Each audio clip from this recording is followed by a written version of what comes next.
شفت افكارك ودتنا فين؟ مالها افكاري؟ حطيتنا تحت العين، وعين الحكومه ملهاش اخر. كويس عشان يحسوا بوجودنا. يا راجل، اذا كانوا هم اللي فاتحين لنا الباب على الاخر، اذا كانوا هم اللي ادونا اللجام، نقوم احنا نركب الحصان بالعكس ونحط اللجام حوالين رقبتنا ليه؟ انت مش فاهم حاجه. فهمني يا فصيح. ما انت لما تشتغل بشروطهم يبقوا بيستخدموك. هم يستخدموني؟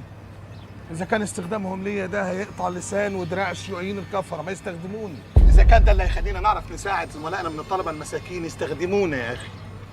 يا ابراهيم، احنا نصنا بيتحقق معاه والنص التاني في المستشفيات، وانا وحضرتك بنتخانق مع بعض. هم بعتوا لك في امن الدوله ليه؟ عشان اخرجكم. باعتبارك مين؟ باعتباري الواجهه اللي انتوا بتداروا فيها، او باعتبار الراجل اللي بيحاول يحافظ على اسم الجماعه في كل جامعات مصر، او بصفتي اكبركم. ايوه بس انت المفروض. الاعدام. ايوه بس الاعدام. طب قولي لي انت يا غاليه، ايه رايك؟ اللي انت تؤمر بيه اعتبره امر نفس. بس قول لي مين اللي معزوم؟ بص يا ستي، مبدئيا الحاج توفيق والحاجه ومحمد ومديحه اختي وحبشي خطيبها وفتحي وبدريه. في حاجه حصلت كده عايزه اقول لك عليها. ايه اللي حصل؟ لا عايزين نتكلم جد بقى. جد؟ دمنا هيبقى تقيل قوي. احنا ما جربناش الجد عشان نعرف دمنا هيبقى تقيل ولا خفيف. طب ايه اللي حصل كده؟ لا مش للدرجه دي، مش جد. قولي. يوم الفرح في احساس كده جالي، انا هقول لك عليه وانت قول لي صح ولا غلط. قولي دي فرصه الواحد يعرف احساسي. لما جه اخوك فتحي يبارك لنا وكان معاه طنط بدريه. بس انت قلت لها كده؟ قلت ايه؟ طنط بدريه؟ اه غلط. هو ده اللي انت كنت عايزه تقوله لي؟ ها؟ غلط صح. مالك؟ طبعا وشها اتقلب بعد الجمله دي، صح؟ ما هو انا عشان كده حاسه ان انا قلت حاجه غلط. كده تبقى واتحلت على ايديكي كمان، وانا جوزك وانت مراتي، يعني في الاخر الفضل هيرجع لي.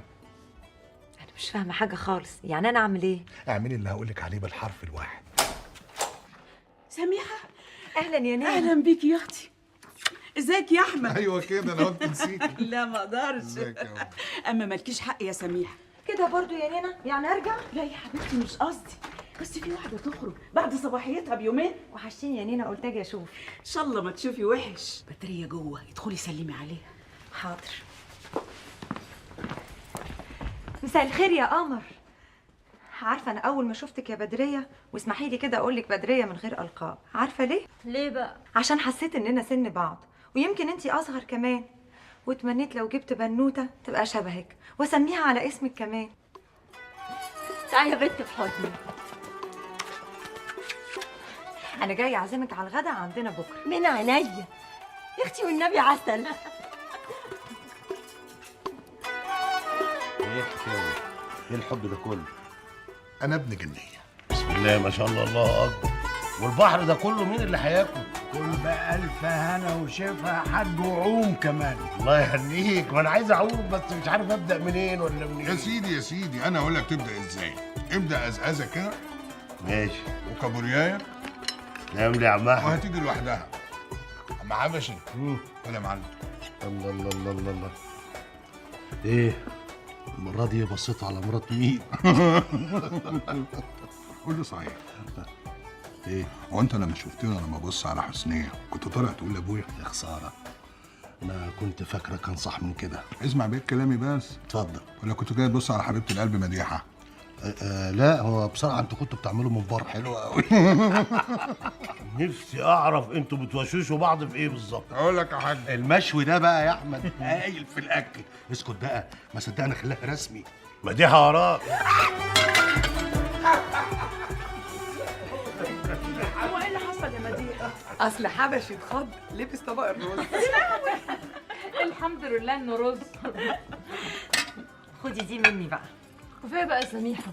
قول انت عماله تفصصي لي وتاكليني من الصبح. وهفصص لمين واكل مين احسن مني. تعيشي يا حبيبتي. اما العبايه دي حلوه عليكي بشكل. عجباكي؟ ما انكرش انها عجباني، بس مش معنى انها حلوه عليكي انها هتبقى حلوه عليا. اخصى عليكي، ما تقوليش كده، ده انت قمر، كل حاجه واي حاجه بتليق عليكي. ليكي عندي هديه هتعجبك موت. تعيشي يا بدريه. ايه يا نينا ما بتاكليش ليه؟ ده حتى السمك خفيف. شبعتي يا حبيبتي، وكفايه النظره لوشك السمح ده تشبع على طول. رايحه فين؟ بتعملي ايه يا مديح؟ هودي الطبق. والله ما حد هيوديه غيري، دي حتى تبقى عيبه، يعني صاحبه العزومه قاعده وانت اللي تودي الطبق. يلا اقعدي كملي اكلك، اقعدي. ماشي. ونعم التربيه يا اختي. ان شاء الله تعيشي يا حاجه، ان شاء الله تعيشي. ابوك الحاج وعمك شايشع خلاص سافروا. بيني وبينك السمك حلال النوم، واحنا حللنا الشاي اهو. حبشي حبشي، سيبهولي انا انضفه وخش انت داخل الشاي. ماشي، بس ما تكوش انا بلبسه كده تعبك. لا ده انتوا مش عايزين شاي، عايزين بطاطين عشان النوم ده. تسلم ايديك. الله يخليك. نخدمك في الافراح. الله يخليك. احكي لي بقى. امال فتحي فين؟ في الحمام. احكي لي بقى قبل ما يجي. احكي لك ايه؟ المعارض اخبارها ايه؟ يعني المعارض واقفه شويه، في هدنه، عندنا مشكله بس ان شاء الله هتتحل، ما تقلقش. وهنبقى ايد بايد وقرش بقرش وش بوش. في ياض منك ليه؟ تتفقوا على ايه؟ عليك. والنبي يا فتحي انا كنت ظلماها، دي طلعت بنت حلال قوي. عشان تعرفي بس ان انت متسرعه يا بدريه وروحك في مناخيرك. الصبر طعمه حلو قوي يا بدار. طب ايه رايك في الشال الحرير ده؟ على حسب هتديه لمين. لسميح. هي وصلت للحرير كمان؟ يوه، والدهب كمان وحياتك. ما شاء الله. دهب وعينيا كمان لو طلب، ما انا ما نقطتهاش. طب مش واجب يعني نرد لهم العزومه؟ وهنعزمهم فين بقى ان شاء الله؟ ده احنا هيلا ضيوف، لو مش عند ابوك يبقى عند ابويا. مش واجب يبقى عندنا شقه باسمنا؟ على الاقل لما نتعزم نلاقي حته نرد فيها العزومه، وبدل ما العيال في حته واحنا في حته اهو نتلم كلنا في حته واحده. هو يعني احنا كل اللي معانا قد ايه يا بدريه عشان نحطهم في شقه؟ لا هو انت هتبقى اول واحد تعمل كده؟ ما هو كل اللي بيسافروا بياكلوا ويشربوا هناك ويبيعوا ويشتروا هنا، وهي في الاخر شقه وفلوس مركونه. ربنا يعمل اللي فيه الخير ان شاء الله. في الاجازه الجايه اكون عملت حسابي. وليه مش دلوقتي؟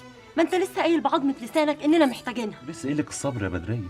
عايزانا نجيب شقه ونعزم فيها ناس في الاجازه القصيره دي. لا بس المره دي اشترينا واحنا مسافرين، حد بيوضب، نرجع نستلم المفتاح. واللي هيوضب ده هيوضب على مزاجه يا بدريه. ده انت ما بيعجبكيش العجب يا سيدي. لما نرجع وندخلها لو ما عجبتناش نبقى نبيعها.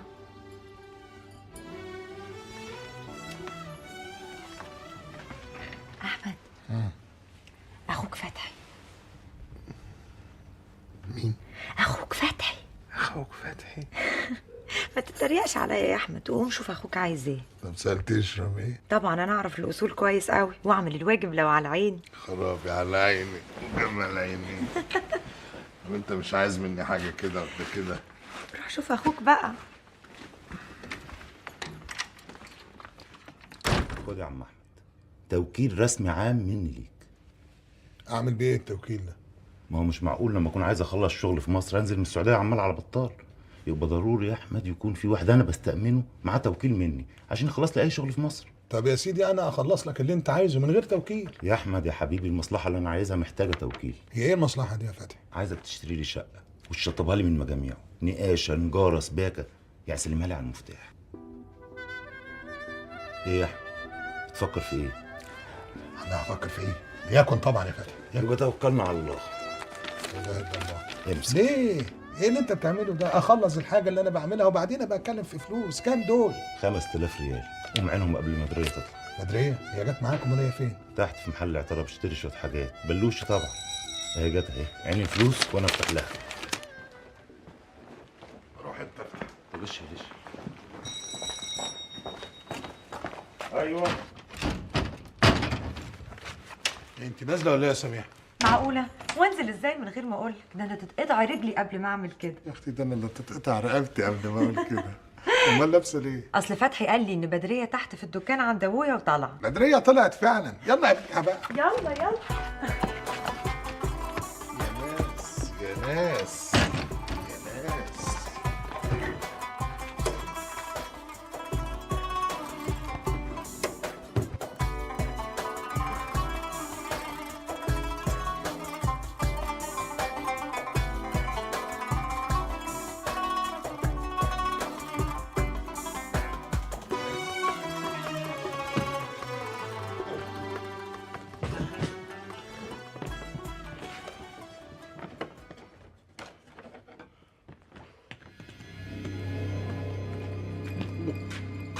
انت بتعمل ايه يا حاج؟ بتعمل ايه؟ هكون بعمل ايه يعني؟ زي ما انت شايفه كده. عايز اعرف الشنط دي فيها ايه بالظبط. مالكش انك تشوفها يا حاج، دي مش بتاعتنا يا اخويا، دي حاجة فتحي ابنك. ولما هي حاجة فتحي ابني سايبها عندنا في الأوضة ليه؟ ما لقاهاش في أوضته ليه؟ هي أوضتنا ناقص زحمة؟ ده الواحد مش عارف يعدي ولا يمشي ولا يفتح دولاب ولا حتى ضرب. وهو انت يعني اما تفتش فيها هتسلك لك الطريق؟ جرى يا رتيبة؟ انا اللي جرى ايه يا حاج؟ أيوه أنت اللي جرى إيه؟ مش جايز الشنط دي يكون فيها هدايا هو جايبها لنا؟ وجايز ما تكونش، وحتى لو فيها هدايا استنى لما هو يهديها لك، مش تفتش وتاخدها. بقول لك إيه يا رتيبة؟ نقطيني بسكاتك وشيل الشنط الزفت من هنا، يلا بلاش قرف. هشيلها واديها فين يا حاج؟ لا هي في اوضته هناك. الله، مش يبقى هو ومراته في اوضه وزاحم لنا اوضتنا احنا بشنط مش عارفين فيها ايه حتى. يا نهار اسود، ايه اللي جاب الشنط دي هنا؟ يكش تكون ناسي ان شريكتك في فلوسك وحياتك وفي كل حاجه، حتى في الاوضه دي. يا بدريه بقول لك مين اللي جاب الشنط دي هنا؟ اللي كنت حاططهم عنده يا سي فتحي، واللي مش طايقنا في بيته، هيطيق شنطنا. ابويا؟ ايوه، كنت مخبيهم مني ليه يا فتحي؟ وانا هخبيهم منك ليه يا بدريه؟ ده انا موريهم لك في السعوديه. وقلت لي انهم هدايا لاخواتك. بالظبط كده، هدايا لاخواتي. امال يا اخويا من ساعه ما جينا يعني لا شفتك فتحت شنط ولا وديت هدايا. جرالك ايه يا بدريه؟ انت بتدوري ورايا؟ انا ما بدورش على حاجه، هما اللي جوني لحد عندي. ومالك مخضوض قوي كده؟ وانا هتخض ليه؟ مش مخضوض ولا حاجه. انا مش فاهمه، يعني انت نادي الشنط دي على كتفك من السعوديه لمصر عشان تشيلهم عند ابوك؟ من امتى؟ كفايه نكد يا بدريه، كفايه نكد بقى. ايه قولك اني مش هسكت قبل ما اعرف الشنط دي رايحه فين ولمين. طب ايه رايك بقى يا بدريه اللي انا مش هقول لك؟ ايه رايك في كده؟ يبقى مفيش غير سبب واحد، اللي هو يا بدريه انك فتح بيت تاني يا فتحي. هو انا عارف افتح بيت اولاني لما افتح تاني؟ هي الشنط دي اللي مضايقاكي؟ ماشي يا بدريه، هريحك من الشنط. ماشي يا بدريه، وادي الشنط. ماشي. واخد الشنط ورايح على فين؟ هلقحهم بعيد عنك لغايه ما يطلع لك الصبح. حسبي الله ونعم الوكيل. يا نعمان هاتي الفوطة. انت بتشيل الفوط ليه بس من الحمام؟ انت ما بترديش عليا ليه؟ هو خالد نام؟ واخته فين؟ نامت جوه. سبحان الله، الواد اللي تمنيته يجيني من بنتي ويشيل اسم راجل تاني. سبحان الله. طب ما تصحيه ينام جوه عندي في الأوضة. لا يا اخويا، انا عايزاه كده ينام في حجري، على رأي المثل اعزم الولد ولد الولد. أنا طالع في دماغي أخده منهم.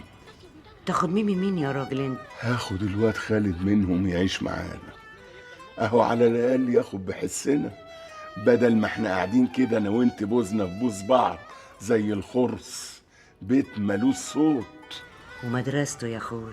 هدخله أحسن مدارس وهلبسه أحسن لبس وهأكله أحلى أكل.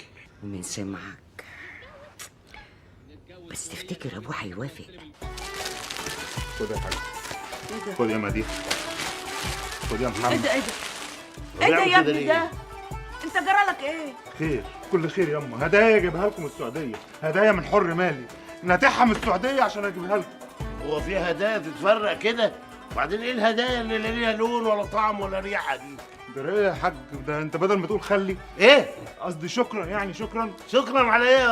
ها؟ عشان الحريمي؟ امال فين العبايه؟ هتلاقيهم مع الحاجه، بدلوا مع بعض، بدلوا مع بعض.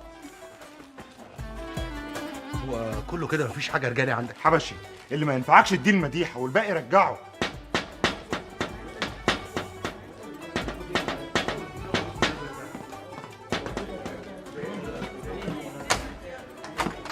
اهلا اهلا وسهلا، اتفضلي.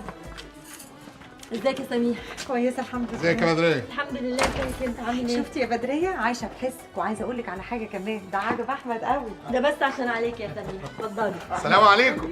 عليكم السلام ورحمة الله. أهلا أهلا وسهلا يا حبيبي، أهلا أهلا. الحاجات دي بقى عشانك انت ومراتك. مش دي الشنطه فتحي؟ بتتخرب يا احمد. ايوه هي دي الشنطه اللي انا اجيب لكم فيها هدايا من السعوديه، انت واخواتي وامي وابويا وحبشي. جرى ايه يا اخويا؟ انت هتقعد تأتتهم عشان ما جايب لهم شويه هدايا؟ هي دي الشنطه اللي احنا كنا متفقين عليها صح؟ ايوه هي دي الشنطه بتاعت الهدايا. ايوه هي الهانم فاكره اللي انا هتجوز عليها وهفتح بيت تاني. بيت تاني؟ هو انت تقدر تفتح اوضه تانيه؟ ده والنبي مش هيلاقي ضفر الست بدريه لو لف الدنيا كلها. تعيش يا سميح. تعالي عايزه اقول لك حاجه. يا حبش عايزك في كلمتين بعيد عن الهوسه دي. اعمل لي فنجان قهوه يا مديحه. بتتخرب يا احمد. انت بتعمل ايه؟ الله، بقفل الشنطه عشان اخدها معايا. تاخدها وتروح فين؟ في ايه مالك؟ هي دي مش نصيبي ولا ايه؟ لا يا خفيف، الحاجه اللي اتبقت في الشنطه ديت هتعمل بيها المصلحه اللي احنا اتفقنا عليها. لو كده بقى تعالى نلم الحاجات دي، ممكن يتقلوا المصلحه. اه والنبي يا احمد. اخويا حبيبي. قول لي هو محمد فين؟ خد حاجات كتير ودخل على الاوضه، ما تجيبهم منه. يا جدع والنبي يا احمد هاتهم منه. حماده اهلا. ايه يا ولدي؟ خدت حاجتك واختفيت، وتلاقيك كمان خدت حقك ناشف من اخوك. يا جدع انت من امتى والحدايه بتحدف كتاكيت يعني؟ كويس انك جيت، انا كنت لسه هروح لك. خير؟ هناء سألت عليك النهارده. كانت عايزه ايه؟ بتسأل على المعرض. وانت قلت لها ايه؟ هقول لها ايه يعني؟ ما نطقتش. بس انا هقول لها على كل حاجه. قلت ايه؟ موافق ولا مش موافق؟ هو في مشكله واحده بس يا حاج عرفان. يعني ولا يهمك، دي بنت وانا اعرف اتصرف معاها. مش القصد، انا بتكلم على الدراسه يعني والمدرسه بتاع الواد وكده. ولا تحمل اي هم، انت بس اول ما توصل السعوديه ابعت لي الورق بتاعه وانا هقدم له في احسن المدارس. قلت ايه؟ والله العظيم ما عندي مانع، واللي فيه الخير يقدمه ربنا. كل بس كل. الله الله الله، ورايا يا جدعان، ما تدخلونا معاكم في الكلام. امال هو ايه ده بقى عدم المؤاخذه اللي انتوا عمالين توافقوا وتمنعوا عليه؟ الحاج عرفان شبط في الواد خالد. شبط فيه ازاي يعني؟ ابن بنت حاج توفيق خطف قلبي، وانا طول عمري نفسي في واد اهو اجرب اربي راجل احسن من تربيه البنات. والله لو كنت استنيت شويه يا عرف كنت انا اللي هظبط فيه، بس خلاص انا متنازل لك عنه، ما غلاش عليك يا سيدي. قال له يبقى في راجل من صلبنا بينه وبينك يا حاج عرفان. وانت يا فتحي انت مش موافق ولا ايه؟ بالعكس والله يابا، انا كنت خايف من حاجه كده يعني، بس الحاج عرفان طمني. ولا ايه يا ابو بدريه؟ ايه اللي انت بتقوليه ده يا ماما؟ مالك يا اختي اتفزعتي قوي كده ليه؟ هو هيعيش مع حد غريب؟ ده هيعيش مع ست وجده، واذا كنت انت خايفه عليه ايراد احنا نخاف عليه 10. يا بنتي ده لولا انا وابوكي عايشين لوحدنا وشنا في وش بعض ما كناش فكرنا في الحاجات دي خالص. عايزين اللي ياخد بحسنا. ما تاخدي عيل من عيال شاديه، اهي عايشه في السويس، على الاقل يروح ويجي على كيفه. هي نقاوه يا بدريه؟ يا بنت ابنك خطف قلبي انا وابوكي، الا اذا كنت بقى يعني خايفه عليه ومستخسراه فينا. مش القصد يا ماما، خالد مش هيرضى. مالكيش دعوه انت بس بخالد، قولي ماليش دعوه يعني ايه؟ مش هو اللي هيقعد؟ ماشي، نساله ونحتكم له. موافقه؟ نساله يا ماما. خالد، واد يا خالد. ايوه يا ماما. تعالى يا حبيبي، ستك وجدك عاوزينك تقعد معاهم هنا في مصر وما ترجعش مع ماما السعوديه. بجد يا ستي؟ يخيبك يا واد، وانا اللي فاكراك هتقول لا وهو ما قالهاش. ولما يعيط ويقول عايز ارجع تاني مش هعيط. شاطر يا حبيبي، طول عمرك راجل. تعالى في حضني، تعالى يا حبيب ستك، تعالى.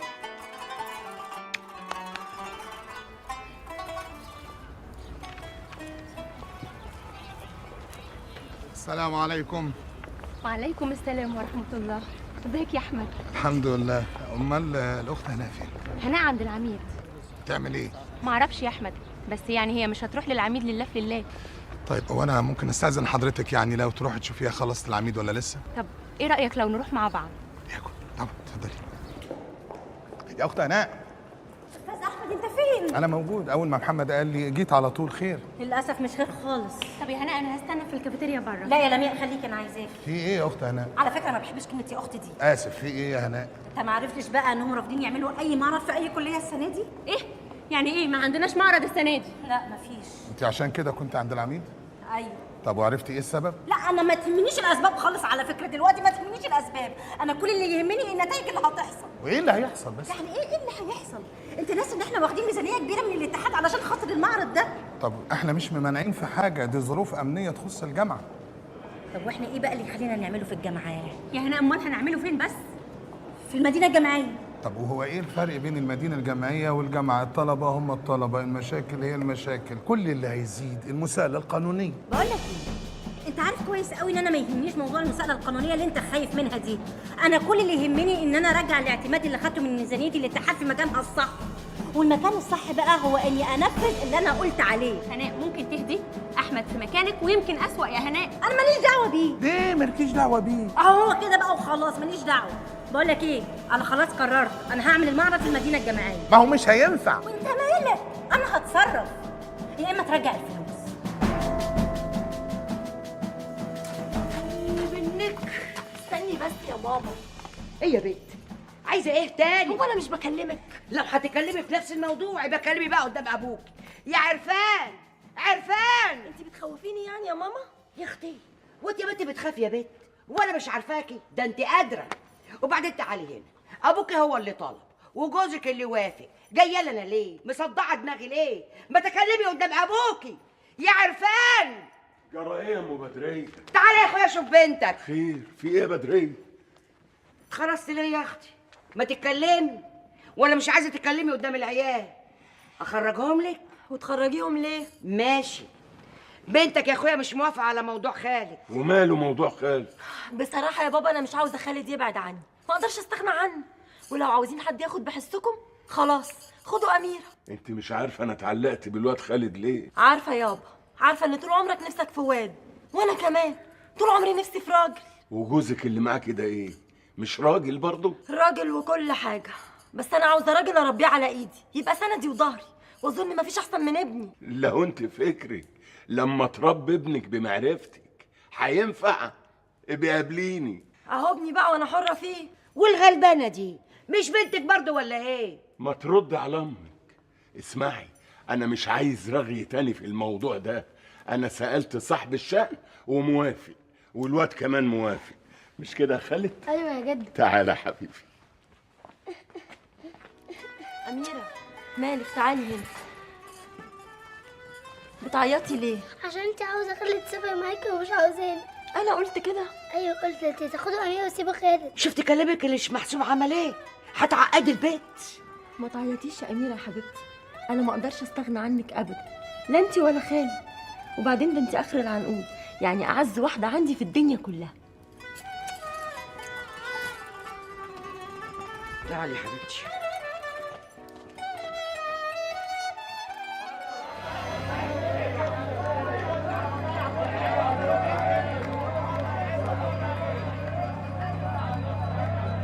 السلام عليكم. اهلا يا اهلا بكتير دكاتره مصر. كرسي يلا مسعد. الله الله الله الله، مش واسع عليا كبير دكاتره مصر. مفيش حاجه توسع عليك يا غالي. هتشرب ايه؟ اجيب لك معسله؟ لا، ما انت عارف اني ماليش فيها يا حاج. ما هو لازم تشرب حاجه يا نجيب غدا. الشاي بسرعه على مسعد للدكتور.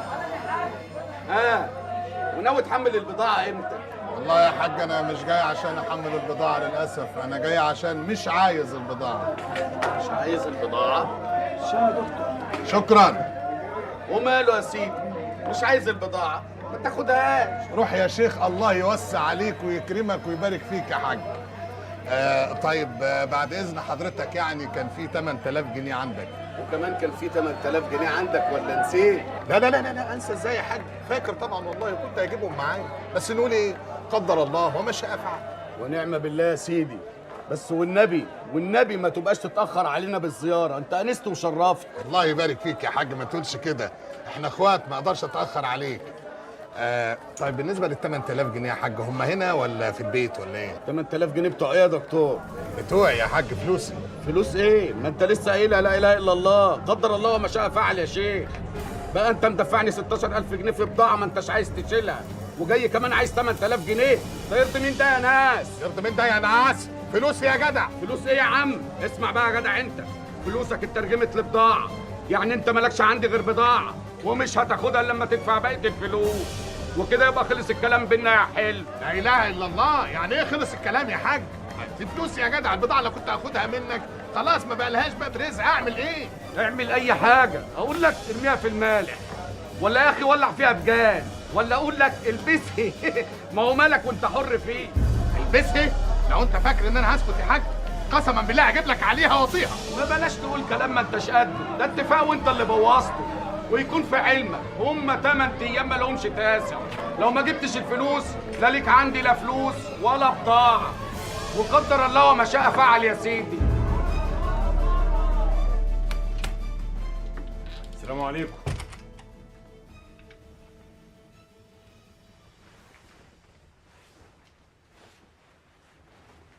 مالك يا بدرية؟ ما بترديش السلام ليه؟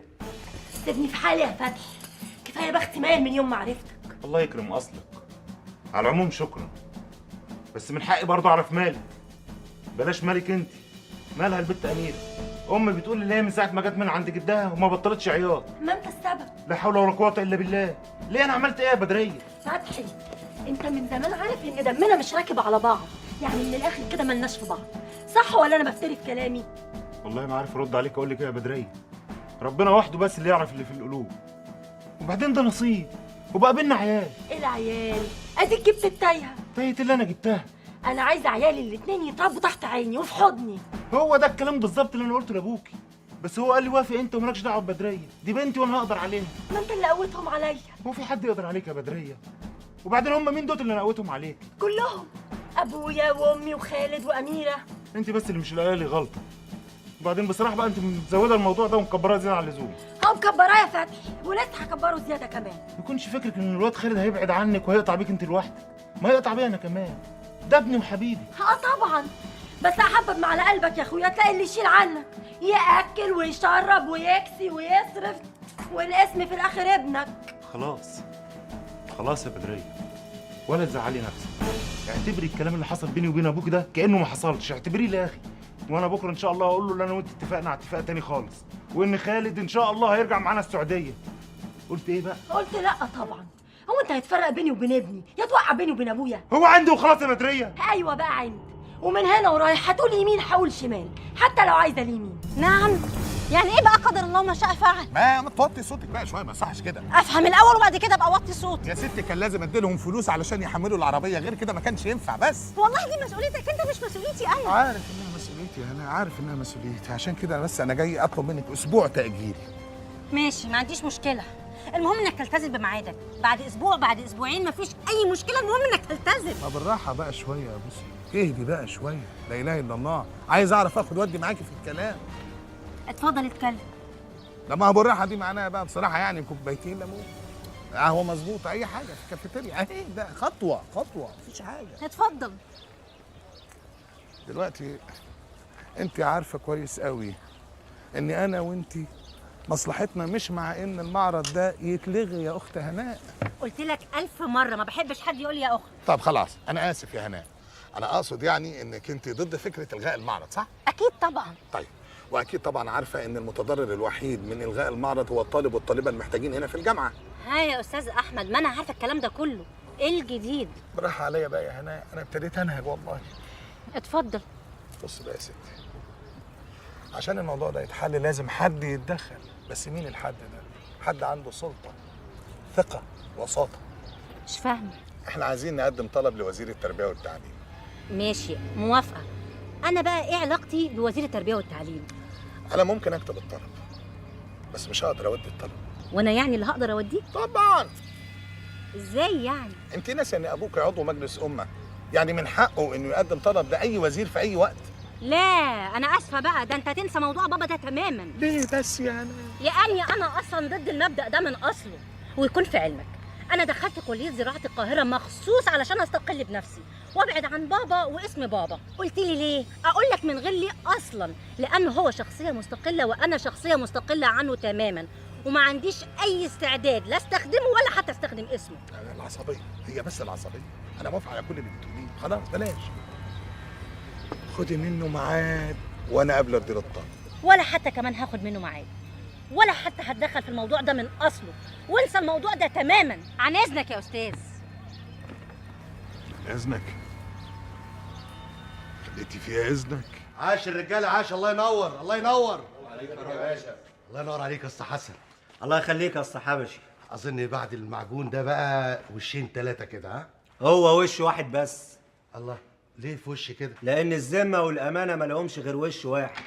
ولا انت فاكرني هشتغلك واخفف في المونه واقول لك ادي وش وادي التاني؟ لا سمح الله اسطى حسن، انت مش كده ابدا. المهم انت سلمت لي على الحاج راغب الموان؟ تصدق بالله؟ لا اله الا الله. الحاج راغب الموان هو اللي خلاني اشتغل لك بالذمه والامانه.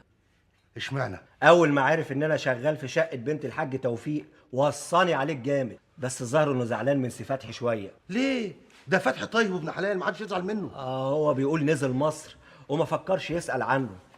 والنبي يا سي حبشي ابقى مايل على سي فتحي وخليه يسال على الحاج راغب، ده الراجل غلبان وتعبان والسؤال عليه صدقه. انا يا اسطى حسن ان شاء الله باذن الله هاخد فتحي من ايده ونروح نسلم على الحاج راغب الموان. بس ان شاء الله كده بقى شوف لنا وشين كده كمان.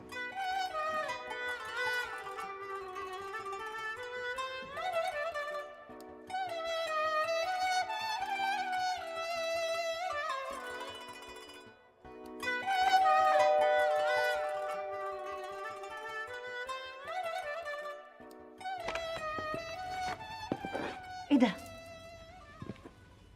انت ايه اللي جابك هنا؟ وعليكم السلام ورحمة الله وبركاته. انت عرفت بيتي منين؟ انت بتراقبني؟ انت غريبة قوي، اراقبك ليه بس؟ انا ضيف هنا في البلد دي، في البيت ده، ضيف حضرتك. قولي اتفضل وبعد كده قولي اللي انت عايزاه. اقول اتفضل لما تبقى الضيف مرغوب فيه، لما ابقى عارفه انك جاي او في بيني وبينك ميعاد. انا متشكر جدا على الاهانات دي كلها، بس على فكرة انا جاي بناء على ميعاد سابق بيني وبين الوالد. بابا؟ هي الوالد ليها معنى تاني في بورسعيد غير بابا؟ ايوه بابا. لو سمحت بلغيني جيت حسب الميعاد. انا اسفه. اتفضل اتفضل من هنا.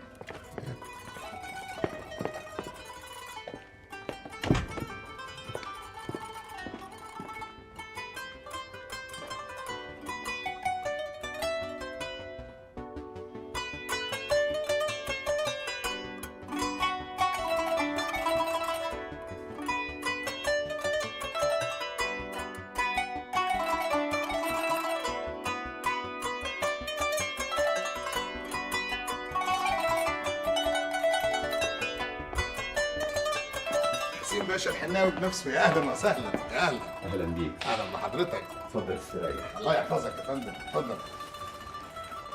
خير خير ان شاء الله يا فندم، خير.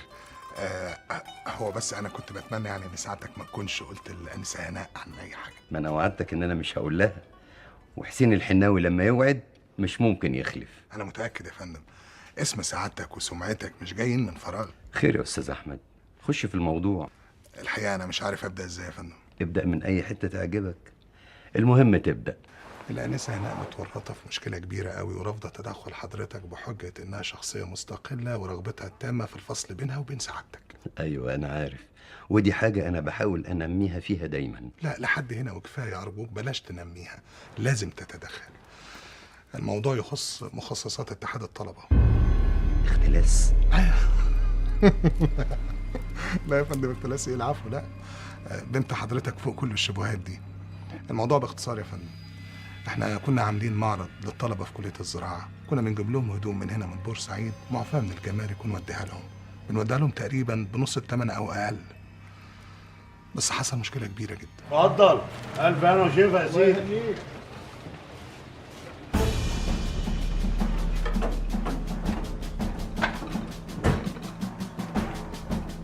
حاج توفيق. محسوبك المعلم توفيق. اؤمر. الامر لله. مش انت ابو الدكتور احمد ومحمد؟ ايوه انا ابوهم. ايه خير؟ حصل لهم حاجه؟ لا ما حصل لهمش حاجه، بس هيحصل لهم باذن الله لو ما جبتليش حق. الله الله الله. طب بالهداوه مش كده امال؟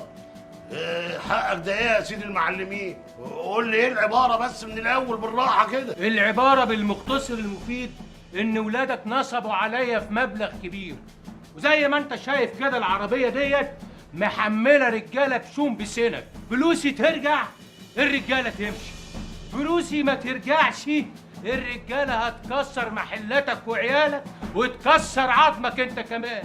ايه قولك بقى؟ لا ليه كده يا سيدي المعلمين؟ ليه الدخله واللبش دي؟ لو ليك حق واجب تاخده. ما نتفاهم بالراحه كده، ملوش لزوم الرجاله والشوم والتكسير والسكاكين. انت فلوسك كام بالظبط؟ 3000 جنيه. بتقول كام؟